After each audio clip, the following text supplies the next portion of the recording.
Nah, tapi yang pertama bahwa di tingkat provinsi kemarin saya baca Demokrat hanya menargetkan eh, peningkatan kursi 15% di DPRD provinsi. Artinya kalau 15% itu hanya 12 atau 13. Saat ini ada 10 kursi Demokrat di DPRD provinsi. Artinya hanya naik 3. Kenapa hanya naik 3 kalau kan namanya katanya target tidak apa-apa tinggi-tinggi.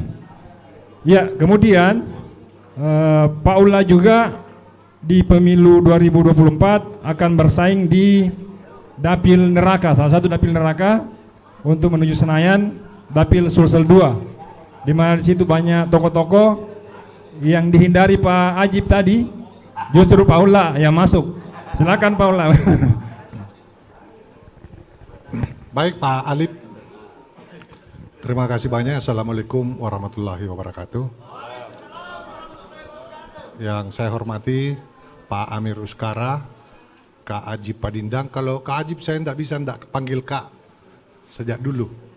Ada Pak Nurmal, ada juga Ketua PKB baru saja masuk, Pak Ashar Arsyad. Selamat datang teman-teman Herald dan seluruh hadirin yang sama saya hormati.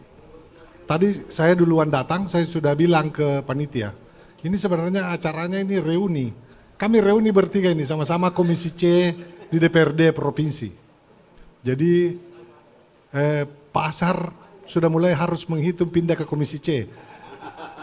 Karena anggota-anggota Komisi C itu rata-rata nanti naik kelasnya ke DPR RI. Ya. Saya kira itu hal yang pertama. Terima kasih panitia sudah mempertemukan kami semua dan kita bicara hal-hal yang tadi Pak Nurmal sudah menyampaikan secara baik analisis tentang peta politik di Sulawesi Selatan. Seperti yang disinggung oleh teman Pak moderator tadi, bahwa kami memang di Demokrat hanya menargetkan 15% di seluruh level. Jadi level kabupaten, level provinsi, maupun level DPR RI. Jadi target kami hanya 15%. Mengapa Partai Demokrat hari ini kita kelola dan kita urus relatif agak profesional dan modern, sehingga target kita itu target angka. Karena banyak sekali kadang-kadang kita dengar hanya bicara menang, iya menang, mau menang berapa? Nah, kami mau menang dengan angka 15%. Alhamdulillah kalau bisa di atasnya itu. Jadi sesederhana itu target kami sadar bahwa ya kami juga tidak mungkin mau mentargetkan ada partai-partainya Pak Ajib nanti itu menargetkan 3-4-3. Jadi 3 dapil 1, 4 dapil 2, 3 dapil 3. Ini seperti formasi sepak bola, 3-4. Kan dia pendukung bola sekarang. Ya karena PSM sekarang main di Parepare kan. Jadi saya kira itu wajar-wajar saja. Kami tidak mau menargetkan bombastis seperti itu, kami realistis saja. Angkanya 15%. Tetapi soal itu saya tidak akan terlalu banyak bicara sebenarnya. Mengapa? Karena pembicaraan soal itu kan sebenarnya kita kategorikan sebagai politik elektoral.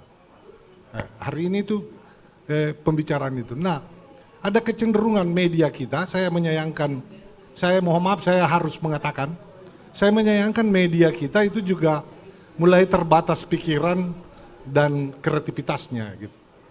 Mengapa masuk di pembicaraan politik elektoral?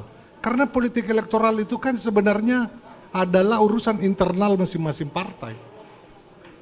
Itu tidak ada hubungannya secara langsung dengan kepentingan masyarakat. Forum ini sangat berharga, dihadiri oleh anggota DPR RI, dia adalah pimpinan Komisi 11, ada anggota DPD, ada wakil ketua DPRD provinsi. Forum ini sebenarnya sangat mewah. Mengapa forum ini kita tidak giring bicara persoalan-persoalan yang dihadapi masyarakat? Politik elektoral itu adalah framing yang menurut saya menghindari kita bicara hal-hal yang prinsipil. Tadi dengan sangat baik Pak Ajib menyampaikan, indeks demokrasi kita di Sulsel itu sangat rendah. Pertumbuhan ekonomi kita itu itu belum mencapai seperti yang kita harapkan. Apalagi kalau buka dokumen RPJMD pemerintah provinsi, sangat jauh dari situ. RPJMD kita itu menargetkan 9 sampai 11%. Kemudian secara sosial ada sejumlah angka pengangguran yang masih cukup tinggi, kemudian kemiskinan yang tidak pernah selesai kita kelola secara baik, dan yang paling memilukan sebenarnya angka buta huruf masih tinggi di Sulawesi Selatan. Nah, soal-soal seperti ini tidak pernah didiskusikan di publik. Kita terjebak ikut-ikutan bicara politik elektoral yang sebenarnya masyarakat tidak punya kepentingan langsung soal itu. Itu kepentingan para caleg dan partai politik. Media seharusnya menjadi sarana atau fasilitator bagaimana persoalan-persoalan rakyat itu diangkat ke permukaan. Nah, kita menghadapi hari ini kepemimpinan mulai dari level pusat, negara, di tingkat gubernur, lebih celaka lagi di tingkat kota pun kita mengalami kepemimpinan yang terus terang dalam penilaian saya sangat lemah. Tidak memperlihatkan adanya sinkronisasi, jadi tidak sinkron visinya dengan apa yang dia kerjakan. Nah, tidak pernah ada ruang yang cukup yang harusnya dimediasi oleh teman-teman media, bagaimana suara rakyat itu muncul ke permukaan, bagaimana persoalan-persoalan itu kita bicarakan secara terbuka dalam forum seperti ini. Nah, politik elektoral menurut saya itu urusan internal partai politik dan terutama itu adalah bisnisnya para konsultan dan lembaga survei. Dan tidak perlu media ikut-ikutan, media di Sulsel ini kita banyak sekali persoalan. Gubernur kita sangat fokus bagaimana mengambil alih PT Pale yang akan berakhir tahun 2025. Padahal di depan mata kita ada PT Lonsum di Bulukumba yang segera berakhir tahun 2023. Tidak pernah ada perhatian terhadap persoalan itu. Itu contoh kecil betapa kita mengelola pemerintahan by selera. Nah, hal-hal seperti itu yang saya kira menurut saya sangat mendesak. Terakhir ini, sebagai pimpinan DPR Provinsi, saya merasakan betul bagaimana sejumlah kewenangan baik di tingkat kabupaten maupun tingkat provinsi itu ditarik ke Jakarta. Sehingga bicara otonomi itu bicara sesuatu yang omong kosong sebenarnya. Karena hari ini sudah, otonomi itu sudah tidak jelas wujudnya. Dan yang paling memilukan sesungguhnya adalah pembagian keuangan pusat dan daerah. Ini tugasnya Amir Uskara untuk sedikit bicara soal itu. Mengapa? Karena data yang kami peroleh hanya sekitar 26% APBN kita itu dialirkan ke daerah.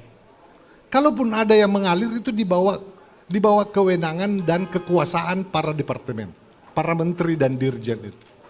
Nah, bayangkan ada 74% yang diatur di Jakarta.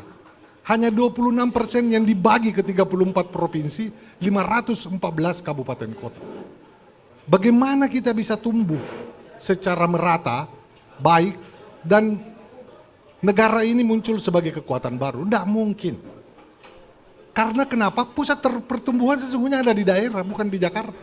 Nah, soal-soal seperti ini tidak pernah mengemuka, kita diskusikan, kita bicarakan, atau kita tuntut ke pusat bahwa undang-undang tentang pembagian keuangan pusat dan daerah itu sudah harus direvisi serius.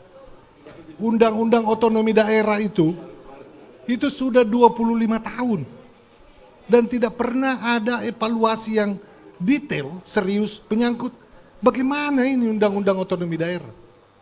Keuangan daerah pun secara diam-diam dia putuskan di DPR RI tanpa mendapat, ya dalam konteks kami di daerah itu diam-diam. Kami tidak tahu kenapa tiba-tiba ada putus dan itu sesuatu yang menurut saya akan berakibat panjang secara perekonomian. Itulah yang menyebabkan kami di Demokrat 1-2 tahun terakhir ini mengusung tema perubahan. Kita mau berubah. Negara ini, daerah ini harus dirubah cara pengelolaan pemerintahan. Kalau tetap seperti ini, maka kita tidak berharap kemiskinan, pengangguran, kemajuan daerah itu akan terwujud seperti harapan kita semua. Saya kira itu saja yang saya bisa sampaikan pada kesempatan ini. Terima kasih. Saya sebagai wakil rakyat dari DPR Provinsi ini sekaligus penyampaian aspirasi ke anggota DPR RI Komisi 11. Terima kasih Herald sudah sudah memfasilitasi ini. Saya mohon maaf kalau ada hal-hal yang kurang berkenan. Saya akhiri, wabillahi taufiq wal hidayah. Assalamualaikum warahmatullahi wabarakatuh. Salam warahmatullahi wabarakatuh. Baik.